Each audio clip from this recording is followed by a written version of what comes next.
Students welcome back to my YouTube channel SV study classes 9335 पर आज हम लोग क्लास 12th केमिस्ट्री के बारे में इस वीडियो में डिस्कस करेंगे। इस वीडियो में हम क्लास 12th केमिस्ट्री की जो बुक है उसमें सभी महत्वपूर्ण अभिक्रियाएं देखेंगे। इस वीडियो में हम 10 सबसे महत्वपूर्ण अभिक्रियाएं देखेंगे जो लगभग हर वर्ष बोर्ड एग्जाम में पूछी जा चुकी हैं, क्योंकि ये अभिक्रियाएं ऐसी अभिक्रियाएं हैं जो आपसे 100% पूछी ही जाएंगी। क्योंकि ये अभिक्रियाएं आपसे अगर कोई भी अभिक्रिया बोर्ड एग्जाम में पूछी जाती है तो 100% चांस है कि आपको इन्हीं 10 अभिक्रियाओं से कोई अभिक्रिया फंस जाएगी। उसमें आपको इन 10 अभिक्रियाओं में से अभिक्रिया नंबर 7, 8 और 9 ये जो अभिक्रिया है ये बहुत ही इंपॉर्टेंट अभिक्रिया है, कई बार बोर्ड एग्जाम में आ चुकी हैं। आप अगर बोर्ड एग्जाम के प्रीवियस ईयर क्वेश्चन पेपर उठा के देखेंगे तो उसमें 7, 8 और 9 नंबर जो रिएक्शंस हैं वो कई बार आ चुकी हैं। को शुरू करते हैं। जिससे पहले अगर आप लोग चैनल पर नए आए हों तो चैनल को सब्सक्राइब कर लें और बेल आइकन को प्रेस कर लें ताकि आगे आने वाले हर वीडियो का नोटिफिकेशन आप तक पहुंच सके। आइए वीडियो को शुरू करते हैं। देखिए अभिक्रिया नंबर फर्स्ट देखते हैं। अभिक्रिया नंबर फर्स्ट है मेंडियस अभिक्रिया। देखिए हमने आपके लिए हिंदी और इंग्लिश दोनों पर वर्जनों में लिख दिया है, क्योंकि हिंदी में हर बुक में कुछ ना कुछ डिफरेंस मिल सकता है तो बच्चे कंफ्यूज हो जाते हैं, इसीलिए हमने मेंडियस अभिक्रिया आप हर बुक में आपको इंग्लिश सेम ही मिलेगी। तो आइए मेंडियस अभिक्रिया को एक साधारण अभिक्रिया के साथ समझ लेते हैं। देखिए मेंडियस अभिक्रिया क्या होती है, जब मेथिल साइनाइड का अपचयन किया जाता है तो उससे एक कार्बन ज़्यादा यानी कि एथिल साइनाइड बनता है। ये अभिक्रिया ही मेंडियस अभिक्रिया कहलाती है। आइए इस अभिक्रिया को परिभाषा और उदाहरण के साथ देखते हैं। सबसे पहले हम आप इसका उदाहरण लिखेंगे। देखिए जब मेथिल साइनाइड CH3CN का अपचयन यानी कि हाइड्रोजन के साथ अपचयन किया जाता है, देखिए जब इसका हम अपचयन करते हैं तो क्या बनता है, इससे एक कार्बन ज़्यादा की जो होती है वो एमीन बनती है। देखिए ये मेथिल साइनाइड है तो कौन सी एमीन बनेगी, एथिलेमीन बनेगी। ये आपकी एथिलेमीन बन गई है। देखिए ये एथिलेमीन बन गई, ये अभिक्रिया हो गई। ठीक है, अब देखिए इसमें आपको बैलेंस कर लेना है। देखिए इसमें हाइड्रोजन नहीं बैलेंस है। देखिए जो कार्बन है वो भी बैलेंस है, 1 2 तो 2 कार्बन है। अब यहाँ पर हमको हाइड्रोजन नहीं बैलेंस है। देखिए इधर हाइड्रोजन कितने हैं, 3 2 5 2 7 हाइड्रोजन है। इधर कितने हैं, 5 हैं। तो हम यहाँ पर अगर 2 से गुणा कर देते हैं तो 4 3 7 हाइड्रोजन बैलेंस हो गई। अगर आपको इसकी परिभाषा लिखनी है तो आप यहाँ पर हेडिंग डालेंगे परिभाषा। ठीक है, आप परिभाषा लिखेंगे। आइए हम परिभाषा को आप बोल देते हैं, आप लिख लीजिएगा। लिखिएगा जब मेथिल साइनाइड की क्रिया हाइड्रोजन या हाइड्रोजन के साथ अपचयन किया जाता है, जब मेथिल साइनाइड का अपचयन किया जाता है तो उससे एक कार्बन की एमीन बनती है, या आप ब्रैकेट के अंदर ऐसे ब्रैकेट के अंदर लिख लेंगे कि एथिलेमीन बनती है। ये अभिक्रिया ही मेंडियस अभिक्रिया कहलाती है। तो ये अभिक्रिया आपके आई होप समझ में आई होगी। आइए नेक्स्ट अभिक्रिया देखते हैं। नेक्स्ट अभिक्रिया है डार्जन अभिक्रिया। देखिए डार्जन अभिक्रिया भी बहुत इंपॉर्टेंट है, ये भी कई वर्ष बोर्ड एग्जाम में आ चुकी है। देखिए डार्जन अभिक्रिया क्या होती है, ये अभिक्रिया जो है ये 2014 में आ चुकी है, 16 18 आ चुकी है, इससे बाद में अभी नहीं आई है। तो ये अभिक्रिया बहुत इंपॉर्टेंट है 2023 के लिए। देखिए इसमें क्या होता है, कोई भी एथिल अल्कोहल आप ले लीजिए, उसको थायोनिल क्लोराइड के साथ क्रिया करा दीजिए तो क्या बनेगा, जो इसका थायोनिल क्लोराइड का Cl होगा वो अपचयित होकर किसके पास यानी कि एथिल अल्कोहल के पास चला जाएगा तो वहाँ पर एथिल क्लोराइड बन जाएगा। तो आइए इसकी अभिक्रिया देख लेते हैं।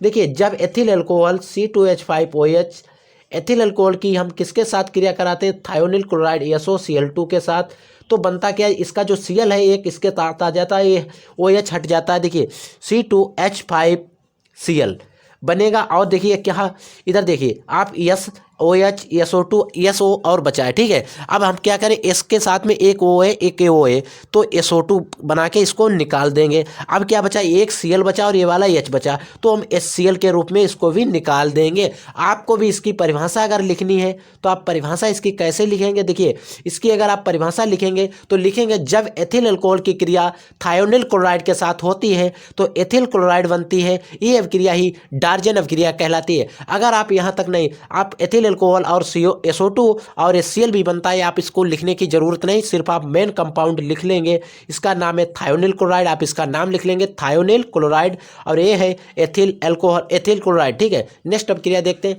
नेक्स्ट अभिक्रिया है जो फ्रीडल क्राफ्ट अभिक्रिया। देखिए फ्रीडल क्राफ्ट अभिक्रिया ये भी बहुत इंपॉर्टेंट रिएक्शन है। देखिए फ्रीडल क्राफ्ट अभिक्रिया होती है जो इसमें बेंजीन का जो होता है CH3Cl के साथ यानी कि मेथिल क्लोराइड के साथ AlCl3 निर्जल की उपस्थिति में क्या किया क्रिया कराई जाती है तो क्या बनती है, टाइलोइन बनती है। ये अभिक्रिया ही फ्रीडल क्राफ्ट अभिक्रिया कहलाती है। तो आइए इसकी अभिक्रिया रिएक्शन देख लेते हैं। देखिए C6H6 ये बेंजीन का फार्मूला होता है। देखिए हम आपको दूसरी तरीके से रिंग वाली भी बता देंगे अभी। देखिए और इसकी क्रिया किसके साथ कराई जाती है, मेथिल क्लोराइड के साथ कराई जाती है। Cl3 निर्जल होना चाहिए इसकी उपस्थिति में जब कराते हैं, क्योंकि यहाँ पर जो प्रेजेंस वाला है बहुत इंपॉर्टेंट होता है जो नेम रिएक्शंस होती हैं उनके लिए।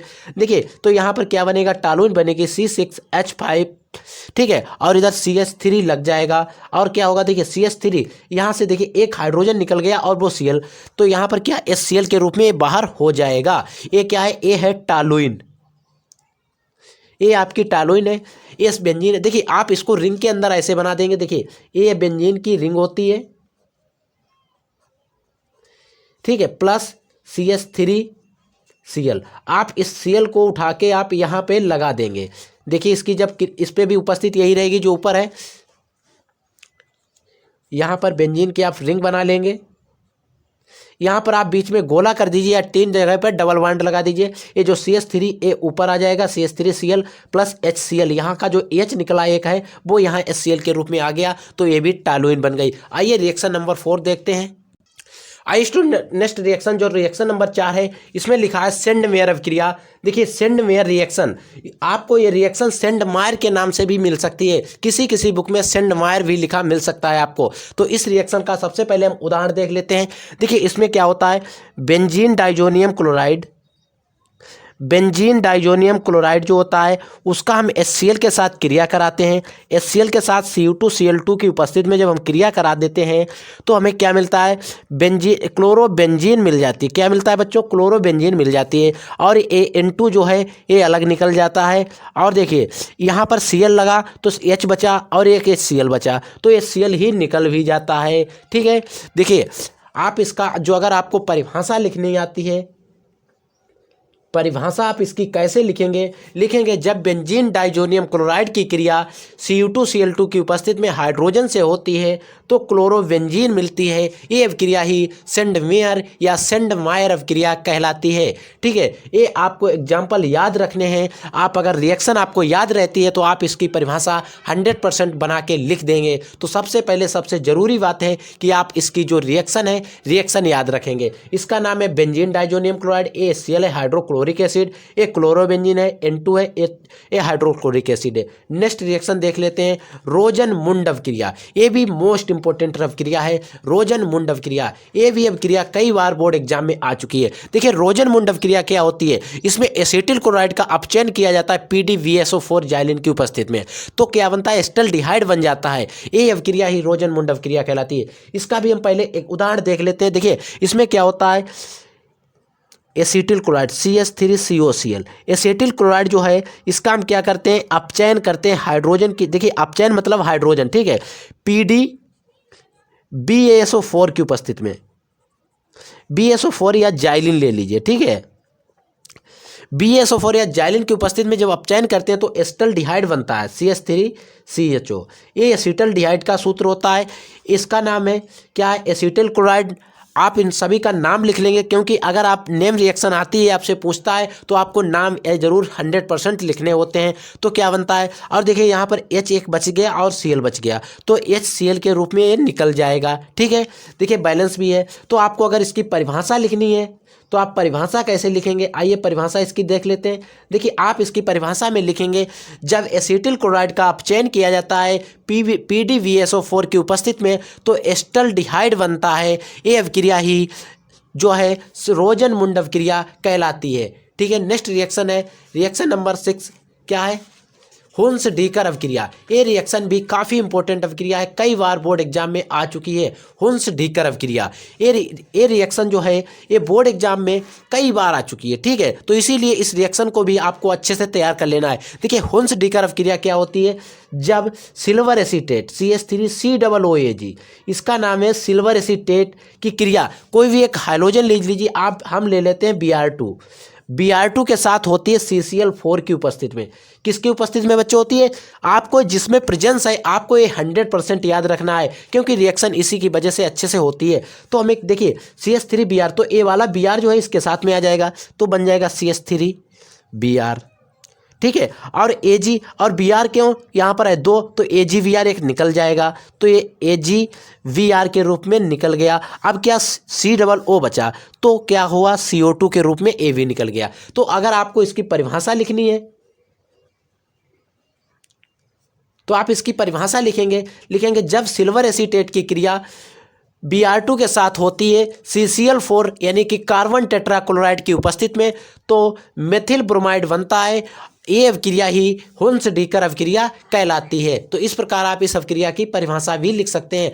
नेक्स्ट रिएक्शन जो है ये रिएक्शन नंबर 7 है, कार्बिल-एमीन अवक्रिया। ये रिएक्शन वेरी वेरी इंपॉर्टेंट है, कार्बिल-एमीन अवक्रिया। देखिए कार्बिल-एमीन अवक्रिया क्या होती है, जब एनिलीन की क्लोरोफॉर्म और क्षार के साथ क्रिया की जाती है तो आइसोसाइनाइड बनता है। और जब अगर आप एनिलीन यानी कि बेंजीन वाली एनिलीन लेंगे तो क्या बनेगा, फेनिल आइसोसाइनाइड बनेगा। तो आइए इसकी रिएक्शन देखते हैं। एनिलीन का फार्मूला होता है C6H5N2 NH2 प्लस क्लोरोफार्म आप ले लेंगे CHCl3 प्लस कोई एक क्षार ले लेंगे KOH या NaO या आप ले लेंगे यहाँ पर NaOH, ठीक है, कोई एक क्षार ले लेंगे। तो क्या बनेगा, देखिए जब हम इसको हीट कर देंगे, इस जो 3 प्रोडक्ट लेकर जब हम इसको हीट करेंगे तो इसका आइसोसाइनाइड बनेगा C6H5NC। ये है फेनिल आइसोसाइनाइड, ये है एनिलीन, ये है क्लोरोफार्म, ये है KOH, ठीक है। तो आइसोसाइनाइड बनेगा प्लस KCl और जल जो है वो निकल जाएगा। अब देखिए इस रिएक्शन को हमें बैलेंस करना है। देखिए यहाँ पर Cl कितने हैं, 3 है, तो हमें यहाँ पर 3 बढ़ा देते हैं, 3Cl हो गए। अब देखिए क्योंकि यहाँ पर K भी 3 हो गए तो हम K के पास भी 3 बढ़ा देते हैं। अब देखिए K के पास, अब देखिए अब हाइड्रोजन बैलेंस कर लीजिए। देखिए 3 हाइड्रोजन, 4 हाइड्रोजन, 6 हाइड्रोजन और 5 11 हाइड्रोजन इधर है। इधर कितने, 5 2 7 है। तो हम क्या करें, यहाँ पर 5 6 की कमी पर है, 5 तो इधर है और 6 करनी है, तो यहाँ पर हम 3 से गुणा कर दे, 3 दूनी 6 5 11। ये रिएक्शन भी बैलेंस हो गई। अगर आप इसकी परिभाषा लिखेंगे तो आप परिभाषा में लिखेंगे जब एनिलीन की क्रिया क्लोरोफार्म और क्षार के साथ होती है तो क्या बनता है, फेनिल आइसोसाइनाइड बनता है और KCl निकल जाता है। ये अवक्रिया ही कार्बिल-एमीन अवक्रिया कहलाती है। नेक्स्ट अवक्रिया है कैनिजारो अवक्रिया। ये भी रिएक्शन, ये तो रिएक्शन पूछो ना, कई बार बोर्ड एग्जाम में आ चुकी है। कैनिजारो अवक्रिया, देखिए कैनिजारो अवक्रिया में क्या होता है, जब बेंजल्डिहाइड C6H5CHO, ये होता है बेंजल्डिहाइड का फार्मूला। इसकी क्रिया हम NaOH के साथ कराते हैं, सांद्र होना चाहिए,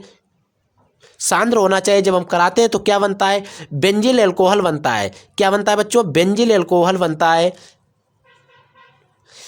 और बेंजिल एल्कोहल बन जाता है, देखिए और बेंजिल एल्कोहल बन के, क्योंकि हमें यहाँ पर NaOH है जो इसका Na भी निकालना है, तो इसका हम Na निकाल देंगे C6H5COO Na के रूप में। इसका नाम हो जाएगा सोडियम बेंजोएट, इसका नाम हो जाएगा सोडियम बेंजोएट। देखिए यहाँ पर C6H5 यानी कि 2 बार है, तो यहाँ पर हम 2 से मल्टीपल कर देंगे। देखिए ये रिएक्शन भी 2 से यहाँ जैसे गुणा करेंगे, ये रिएक्शन पूरी बैलेंस हो गई। अगर आप इसकी परिभाषा लिखेंगे तो पहले की तरह आप इस भी रिएक्शन से परिभाषा इसी के निकालेंगे। जब बेंजल्डिहाइड की अवक्रिया सांद्र NaOH के साथ होती है तो बेंजिल एल्कोहल बनता है। आप इसका नाम लिखेंगे बेंजल एल्कोहल। ये नाम बहुत इंपॉर्टेंट है, आप इनका नाम संग में लिखते चलेंगे, क्योंकि ये बेंजल एल्कोहल अगर नाम नहीं ध्यान रख पाएंगे तो नेम रिएक्शन की आप परिभाषा कैसे लिखेंगे। तो आइए नेक्स्ट रिएक्शन नंबर 9 देखते हैं। देखिए स्टूडेंट 9 नंबर रिएक्शन है हैलोफार्म अवक्रिया। आप इस अवक्रिया पे ट्रिपल स्टार लगा लेंगे क्योंकि ये अवक्रिया बहुत इंपॉर्टेंट है, हैलोफार्म अवक्रिया। देखिए इस अवक्रिया का सबसे पहले हम उदाहरण देख लेते हैं। एथिल एल्कोहल, जब एथिल एल्कोहल की क्रिया किसी एक हाइड्रोजन या आप लिख लेंगे यहाँ पर I2 के और NaOH यानी कि क्षार है के साथ होती है तो क्या बनता है। देखिए यहाँ पर अगर हमने I ली है तो क्या बनेगा, आइडोफार्म बनेगा। यहाँ पर अगर हम Cl ले लेते, Cl2 ले लेते तो क्लोरोफार्म बनेगा। अगर यहाँ पर हम Br2 ले लेते तो ब्रोमोफार्म बनता है। ठीक है, आप यहाँ पर जो भी लिखेंगे उसी का फार्म बनेगा। ठीक है, तो यहाँ पर बनेगा CHI3 आइडोफार्म इसका नाम है, प्लस क्या होगा NaI के रूप में निकल जाएगा, NaI प्लस जल H2O और क्या बनेगा HCOONA सोडियम फार्मेट, इसका नाम है सोडियम फार्मेट। सोडियम फार्मेट ये तो जल है और यहाँ पर है सोडियम आयोडाइड। ठीक है, और यहाँ पर है आइडोफार्म। देखिए अब हम रिएक्शन को बैलेंस कर लेते हैं। देखिए इधर I 3 बार है और एक 4 बार है, इधर I कितनी बार है, 2 बार है। ठीक है, क्योंकि यहाँ पर 2 से बैलेंस नहीं होगी। देखिए तो यहाँ पर हम सबसे पहले 4 बढ़ा देते हैं, तो देखते हैं बैलेंस करके। 4 दूनी 8 आई हो गए, तो 3 आई इधर हैं, तो यहाँ पर हम 5 से गुणा करके देखते हैं, तो 5 3 8 आई बैलेंस हो गई। अब एन कितने हो गए यहाँ पर 5 और 1 6, तो 6 एन के पास बढ़ा देते हैं। अब ऑक्सीजन बैलेंस करते हैं। ऑक्सीजन यहाँ पर 6 और 1 7 है, यहाँ कितने 2, तो हमें कितने यहाँ पर चाहिए 5, 5 2 7। आप देखेंगे रिएक्शन बैलेंस हो गई है, ठीक है। आप यहाँ पर I2 के पास 4 बढ़ाएंगे, NaOH के पास 6 बढ़ाएंगे और 5 NaI के पास बढ़ाएंगे, 5 जल के पास बढ़ाएंगे, तो ये रिएक्शन बैलेंस हो गई। इसका नाम है आइडोफार्म, ये NaOH है, ये आयोडीन है, इसका नाम है एथिल अल्कोहल और ये है सोडियम फार्मेट। नेक्स्ट रिएक्शन है स्मिथ अभिक्रिया। ये भी रिएक्शन कई बार आ चुकी है, स्मिथ अभिक्रिया, ठीक है। तो इस रिएक्शन को भी आप अच्छे से याद करेंगे। देखिए स्मिथ अभिक्रिया क्या होती है। स्मिथ अभिक्रिया हमने कई बार अपने पिछले वीडियो में, जिस वीडियो में हमने रिएक्शन कराई थी कैसे प्राप्त करते हैं, उसमें कई बार ये रिएक्शन आ चुकी है। तो स्मिथ अभिक्रिया आपके लिए वेरी इंपॉर्टेंट रिएक्शन है, ठीक है। स्मिथ अभिक्रिया में क्या होता है, एसिटिक अम्ल की क्रिया कराई जाती है। एसिटिक अम्ल का ये फार्मूला होता है, हाइड्राजोइक एसिड से होती है। हाइड्राजोइक अम्ल, इसका आप नाम लिख लेंगे हाइड्राजोइक एसिड। जब इसके साथ में होती है तो मेथिल एमीन बनती है। क्या बनती है बच्चों, मेथिल एमीन बनती है। और देखिए CO2 ये निकल जाएगा, और क्या आप देखिए CO2 और क्या बचा, यहाँ पर एक एन यूज हो गया तो 2 एन बच गए, तो ये N2 के रूप में ए भी निकल जाएगा। आप इसकी देखिए आप ऊपर वाली रिएक्शन की आप परिभाषा लिख लेंगे। देखिए सॉरी मैं भूल गया, इसकी परिभाषा नहीं लिखाई, इसकी आप परिभाषा लिख लेंगे। इसकी आपको परिभाषा लिखनी है, जब एथिल अल्कोहल की क्रिया आयोडीन तथा NaOH के साथ होती है तो आयोडोफार्म बनता है। ये अभिक्रिया ही हैलोफार्म अभिक्रिया कहलाती है। तो आइए इस रिएक्शन की भी हम परिभाषा लिख लेते हैं, स्मिथ अभिक्रिया की भी। देखिए आप इसकी परिभाषा में लिखेंगे, जब एसिटिक अम्ल की क्रिया हाइड्राजोइक अम्ल से होती है तो मेथिल एमीन बनती है और N2 गैस निकल जाती है, तो ये अभिक्रिया ही स्मिथ अभिक्रिया कहलाती है। अगर आप N2 ना निकालें तो आप सीधे लिख देंगे, जब एसिटिक अम्ल की क्रिया हाइड्राजोइक अम्ल से होती है तो मेथिल एमीन बनती है। ये अभिक्रिया ही है जो वो स्मिथ अभिक्रिया कहलाती है, ठीक है। इसका नाम है मेथिल एमीन, ठीक है। तो ये था डिस्कशन वीडियो। तो दोस्तों अगर आपको वीडियो पसंद आया हो तो वीडियो को लाइक कर दें, और अगर चैनल पे नए आए हो तो चैनल को भी सब्सक्राइब कर लें। हम मिलेंगे एक नए वीडियो में नए टॉपिक के साथ, तब तक के लिए जय हिंद।